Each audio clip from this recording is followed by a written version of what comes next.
국힘을 초토화시킬 수 있는 바로 윤석열의 당선 무효. 문제는 공소시효였는데 우리 개혁요정 김용민 의원이 해냈습니다. 김 의원은 오늘 페이스북을 통해 김건희 특검법에 윤석열 공직선거법 위반 혐의에 대해 공소시효를 정지시켜 두었습니다라며 특검은 충분히 그리고 엄격하게 수사하기 바랍니다. 이렇게 하나씩 정의를 바로잡아 나가겠습니다. 라고 하셨습니다. 네, 이 건은 매우 큰 부분입니다. 대선 후보가 당선 무효용을 받으면 해당 선거의 선거 보전 반환 비용을 추천 정당이 반환하도록 규정하고 있습니다. 벌금 100만원 이상의 당선 무효용을 받으면 국민의힘은 당시 선거 보조금으로 지원받은 397억 원을 물어내야 합니다. 현재로선 이런 상황이 현실화할 가능성이 높습니다. 윤석열이 선거법 위반 수사를 받는 혐의는 김건희와 장모 최은순의 도이치모터스 주가 조작 관련 허위 발언과 명태균 게이트 공천 개입 의혹, 비밀 대선 캠프 운영 등인데 모두 기소가 유력합니다. 도이치 사건과 공천 개입 의혹은 이미 특검이 충분히 증거를 확보해 소환만 남겨둔 상태고 윤석열이 신사동 화랑과 양재동 건진법사 캠프에 운영한 불법 선거사무소는 선거 범죄로 인한 당선 무효 사유에 해당합니다. 그리고 또 큰 게 있습니다. 저는 이게 커지면 이 대통령의 공소도 취소될 아주 중요한 건이라 보는데 관련해 중요한 영상 보시고 이어가 보겠습니다.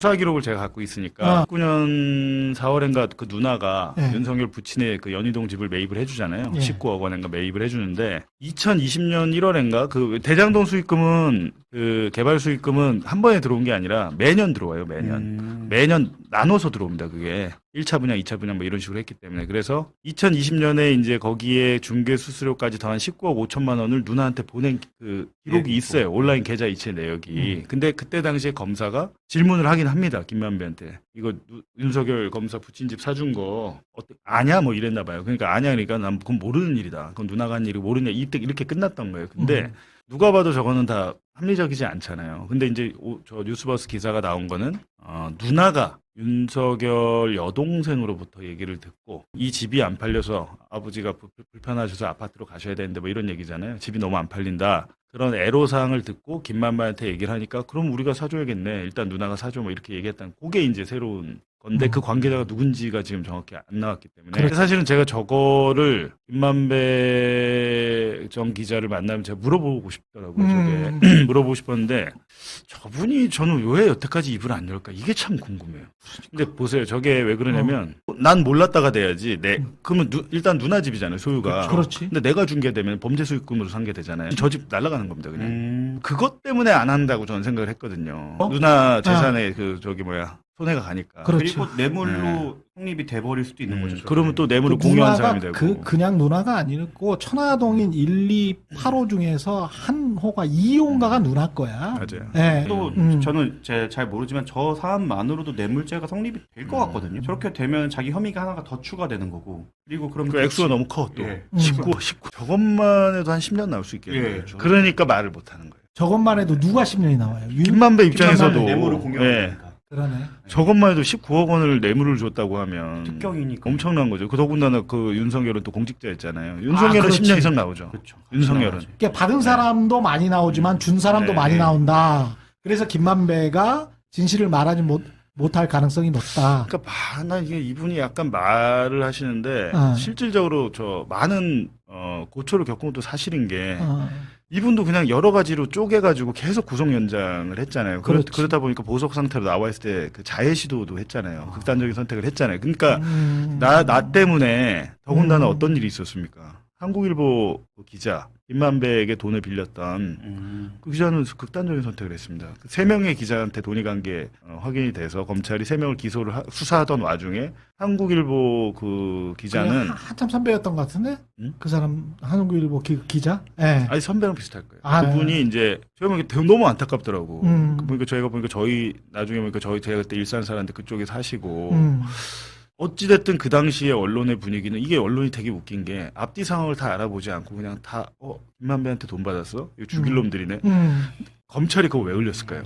김만배한테 돈 받은 검사랑 판사는 지금 안 나왔잖아요. 근데 김만배 그 녹취록 보면 얘기하는 거 보면 검사 판사 얘기 나옵니다. 검판사랑 룸사롱하고 이런 거 다 나와요. 그 돈 많이 썼다고. 그거에 대해서는 수사를 안 하고 그 세 명 뭐 그분들이 잘못했다면 뭐 벌을 받는 게 맞지만 너무 언론 플레이를 해버리니까 또 언론 거기에 놀아난 거죠. 놀아나니까 그분은 그걸 못 견디고 왜 솔직히 그분이 그렇게 극단적인 선택할 이유라고 생각 안 하는데 언론이 그렇게 몰아간 거죠. 죽으라고.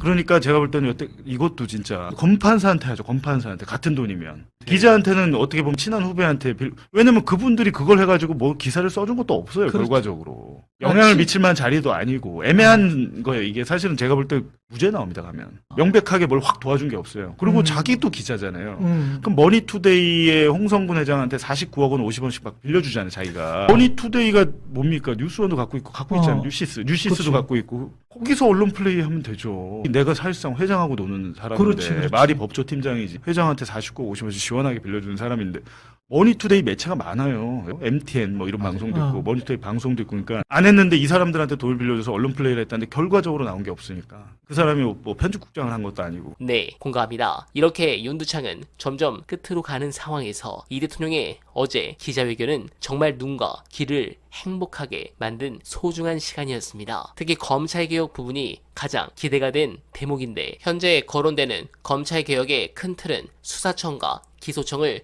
분리하는데 수사청은 행정안전부에 기소청은 법무부에 두는 식이 유력하게 거론됩니다. 여기에 국무총리 직속 국가수사위원회를 새로이 두고 또 기존의 공수처를 확대해 수사기관 간 경쟁 구도를 도입한다는 것이 지금까지 나온 얼개입니다.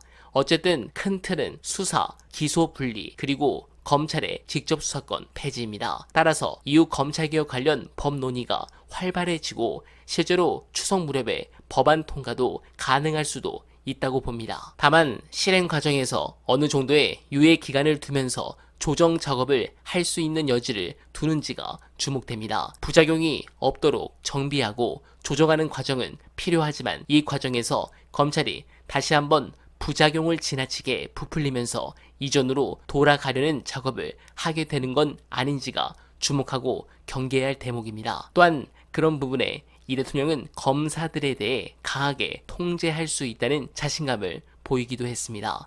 물론 잘 하실 것이라 믿습니다만 검찰은 일반 관료와 조금 다른 특성을 지니고 있습니다. 엘리트 의식과 선민 의식이 강하고 집단적인 성향이 있습니다. 윤석열 사단이 대표적입니다. 또 몸을 맞췄다가도 약점이 드러나거나 힘이 빠졌다 싶으면 역공을 가하곤 했습니다. 검찰이 검찰을 위한 검찰이 아니라 국민을 위한 검찰로 교정하는 것이 이 대통령의 주요한 과제일 것입니다. 반드시 이번에는 성공하길 간절하게 바라며 언알바는 오늘도 최선을 다하겠습니다. 여러분 고맙습니다.